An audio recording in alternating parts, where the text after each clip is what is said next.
1975년 겨울날 활빈 귀농 개척단. 1975년 말 선발대가 현지에 도착하여 기초 작업을 시작했다. 남양만 간척지에는 불과 2.2km의 바다를 막으면 960만 평의 넓고 넓은 뻘밭이 농지로 바뀔 수 있었다. 선발대가 현지에 도착했을 때에는 넓은 땅에 바다풀만 무성했다. 이런 소금 땅을 개간해 농토를 만들고 산 기슭을 밀어 집을 짓고 마을을 세울 것을 생각하니 어디서부터 어떻게 시작해야 할지 꿈처럼 아득하기만 했다. 넓은 바다 한가운데에서 손바닥만한 조각배를 타고 있는 기분이었다.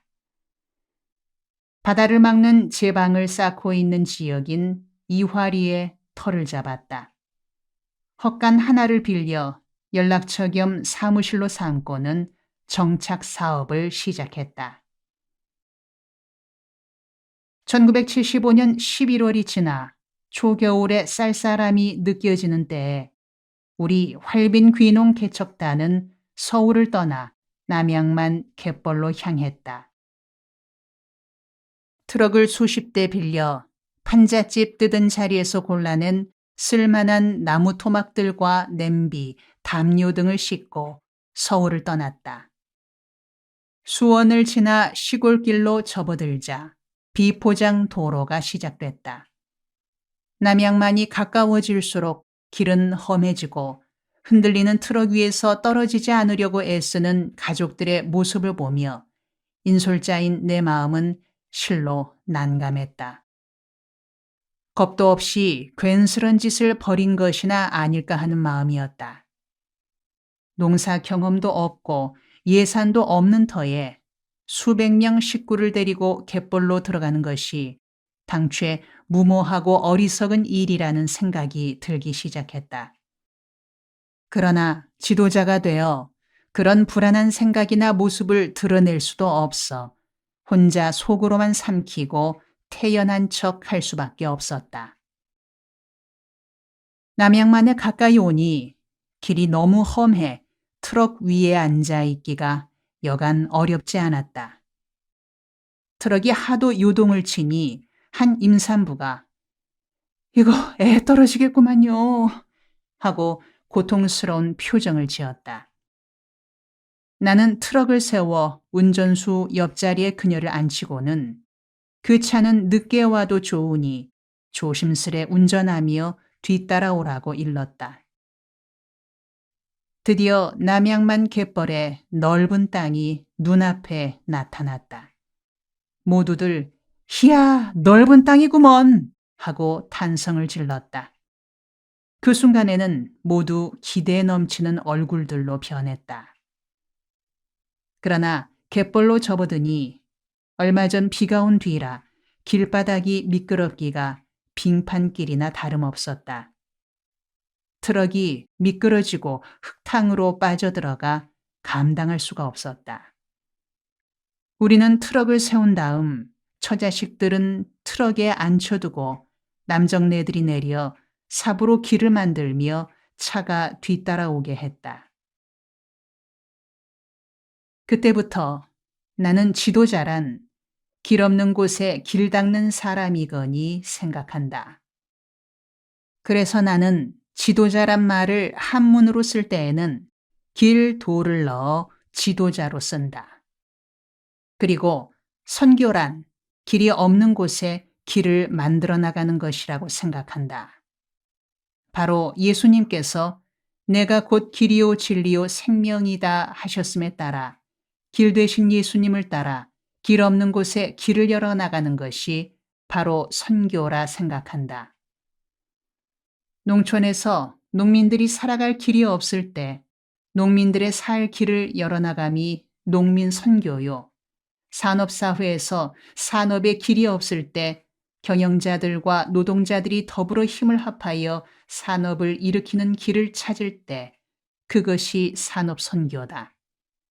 그리고 민족이 분단된 지 반세기가 지난 지금처럼 통일의 길이 보이지 않는 때 통일의 길을 찾아 나가는 것이 바로 통일 선교다. 경기도와 충청남도 사이에 아산만이 있고 아산만의 경기도 쪽 입구에 남양만이 있다. 그 남양만에서 육지와 바다를 잇는 목을 막아 960만 평의 농지가 개간됐다. 농지는 행정구역상 절반은 화성군에 속하고 나머지 절반은 평택군에 속한다.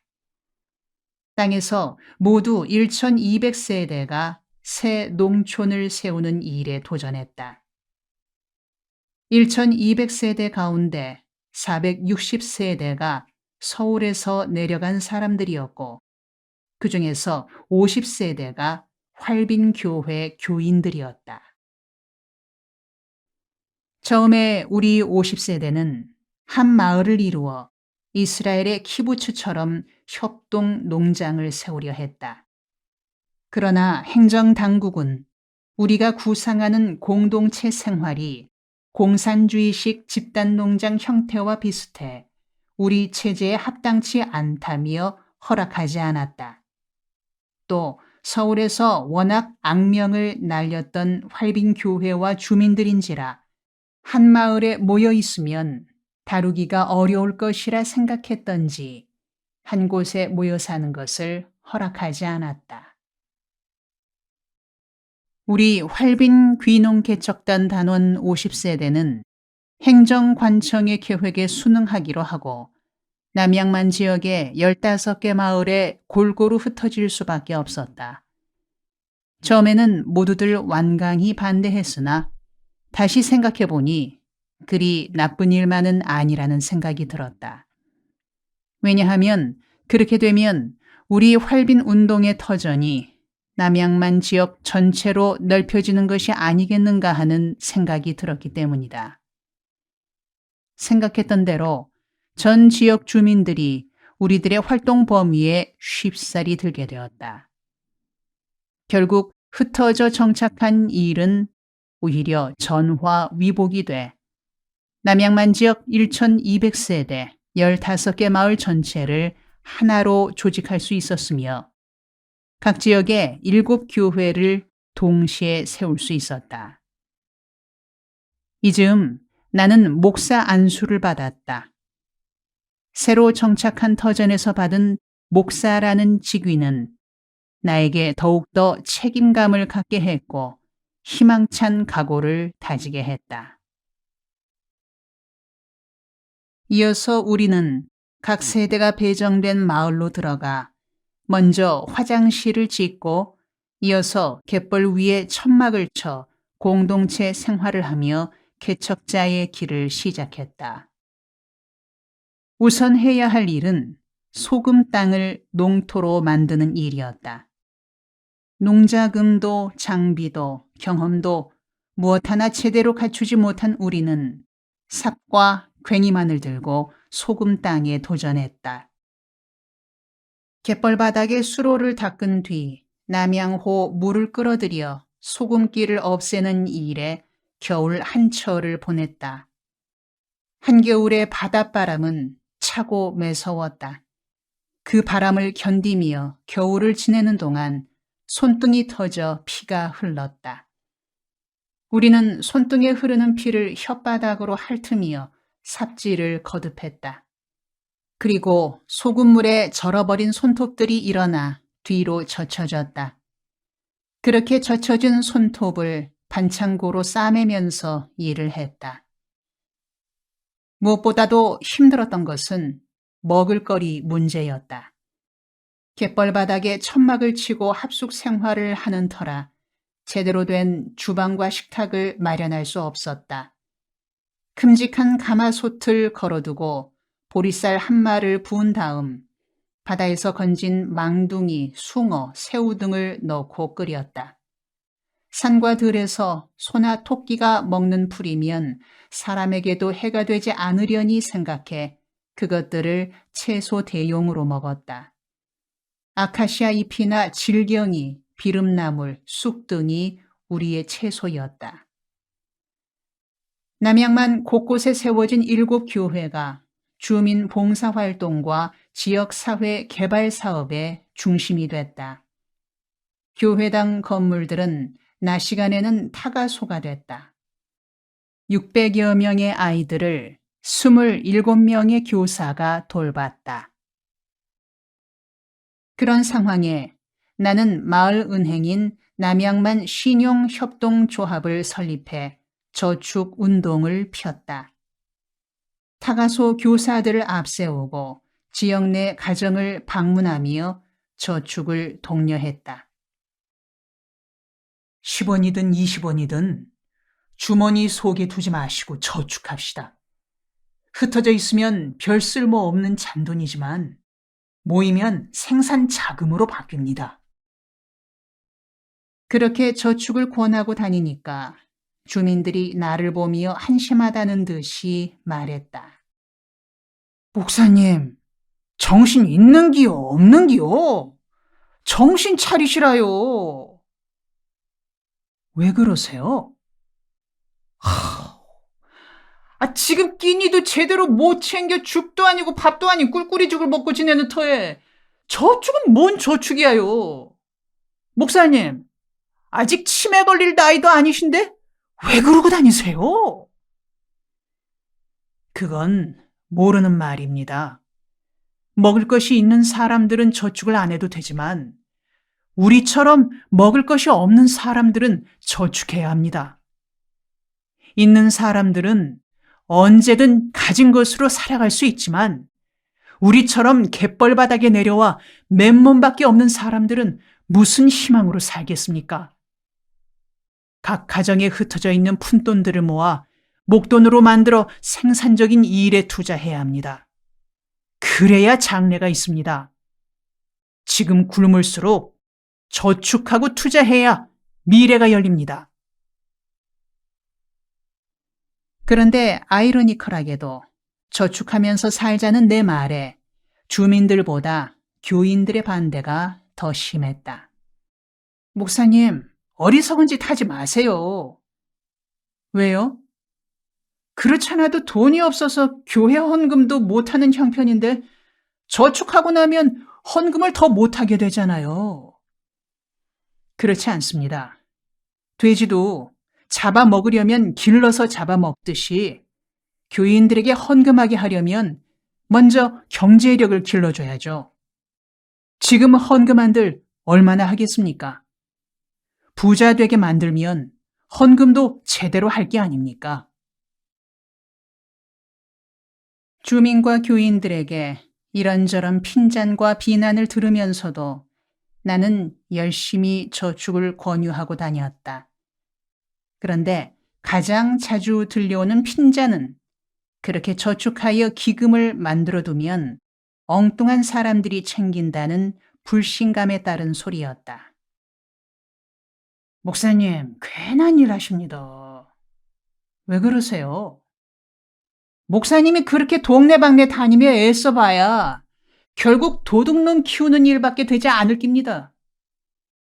그게 뭔 말씀이세요? 그렇지 않고요. 우리 한국 사람 누굴 믿어요? 나중에 엉뚱한 놈이 그 돈 가지고 도망가 버리면 목사님만 어려워지지 않겠어요? 글쎄요.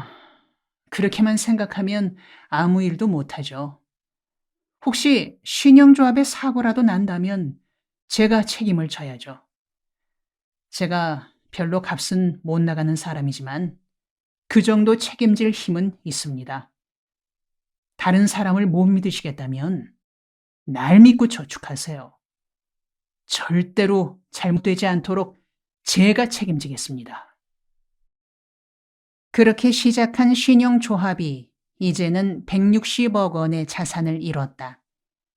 농촌에서 그만한 자산이 모이니까 주민들의 경제 운영에 큰 도움이 된다. 조합원들끼리 서로 보증을 서고 신용대부로 자금을 활용하니 얼마나 좋은 일인가.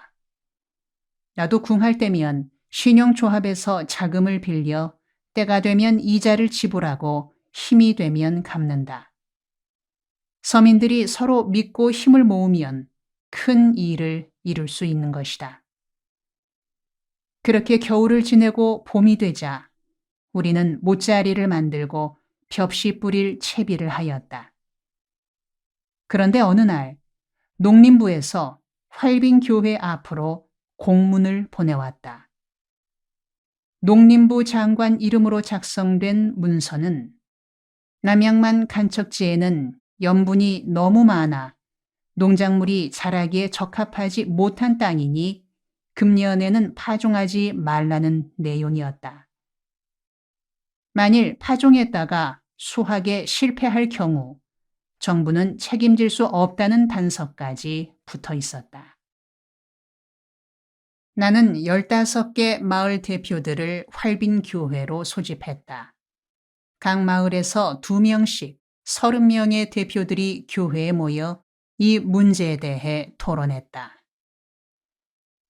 여러분, 오늘 이렇게 오시라고 한 건 농림부로부터 온 문서 때문일시다.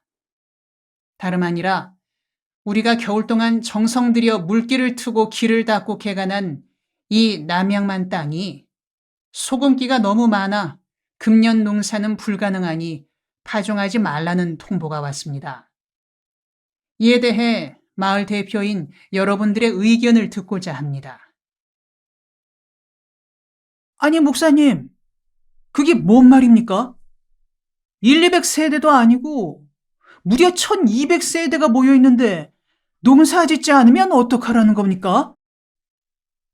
그렇게 되면 모두 떼거지가 될 텐데 떼거지가 나면 목사님이 거지 왕초하실라요? 그러니 의논하자는 거 아닙니까? 터놓고 이야기를 나눠봅시다. 목사님, 이야기를 나누고 자시고 할 것도 없시다. 간단하다고요. 농사를 하늘님이 짓는 게지 농림부 장관이 짓는 게 아닙니다. 대한민국에서는 정부가 하라는 일에 반대로만 하면 일이 된다고 합니다. 금년 농사도 마찬가지예요. 정부에서 하면 망한다 했으니까 농사 지으면 반드시 성공할 겁니다. 여러분, 어떻습니까? 제 말이 틀림없죠? 옳소! 죽게 아니면 까무러치기요. 농림부 장관이 무슨 농사를 알아서 그딴 문서를 보낸겨? 우리 목숨 걸고 한번 부딪혀 봅시다. 좋소! 그럽시다! 회의 분위기는 이렇게 돌아가고 모두가 의기투합했다. 나는 대한민국은 정부가 하라는 바에 반대로만 하면 성공하는 나라라는 그들의 말에서 관에 대한 민의 불신이 보통 문제가 아님을 느꼈다. 지하자원도 자본도 없고 오직 사람만 많은 나라인 처지에 관과 민이 서로 믿지 못한다면 나라의 장래가 어떻게 될까 자못 염려스러웠다. 회의 막바지에 우리는 돼지 족발을 안주로 막걸리 잔을 돌리면서 첫 파종에 온 힘을 다하기로 했다. 각 마을로 돌아간 대표들은 지역 내를 호별 방문하며 모짜리 설치에 필요한 주의사항을 전달했다. 간척지에 소금기가 너무 많아 벼가 죽을 수도 있겠으니 이에 대비해 벽씨를 많이 뿌려서 한두 차례 모내기 실패에 대비하자는 사항이었다. 나는 마을 사람들에게 제안했다. 우리 마을에서 각 농가의 평균 경작 면적은 이정보 6,000평입니다. 각 가정이 제각기 모짜리를 따로 하면 인력 낭비, 예산 낭비, 시간 낭비가 심합니다. 그러니 10가정이 합하여 20정보에 필요한 모짜리를 함께하는 공동체식 모짜리를 만듭시다. 그래서 10가정 중에서 날마다 돌아가며 한 사람만 모짜리를 돌보고 나머지 9사람은 다른 일을 할 수 있도록 합시다. 그렇게 하면 예산, 시간, 일손 모두가 절약되는 게 아니겠습니까? 내 제안에 주민들이 호응하여 10세대 단위로 모짜리를 만들었다. 그러고는 순번을 정해 날마다 한 사람씩 나와 모짜리에 물을 대는 일이며 잡초를 제거하는 일을 맡았다. 그러나 이상과 현실에는 차이가 있게 마련이다.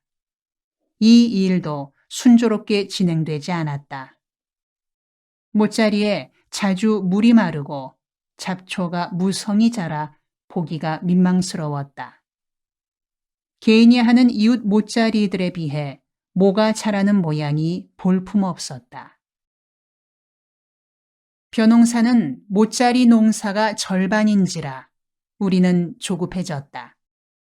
공동체 모짜리에 참여한 10가정을 모아 모짜리가 제대로 되지 않는 이유를 물었다. 그런데 모두가 한결같이 남 탓으로 돌렸다. 내가 당번이었던 날에는 모짜리에 물이 찰찰 넘쳤는데 이 씨가 물려받은 뒤로 잘못된 기야요. 아니, 이 사람이 뭔 소리를 그렇게 한단가? 사돈 남말하고 있는겨. 자네가 논바닥에 물이 바싹 마르게 해놓은 걸 내가 제대로 물을 댄겨. 사람이 입은 삐뚤어졌어도 말은 바로 하랬다고.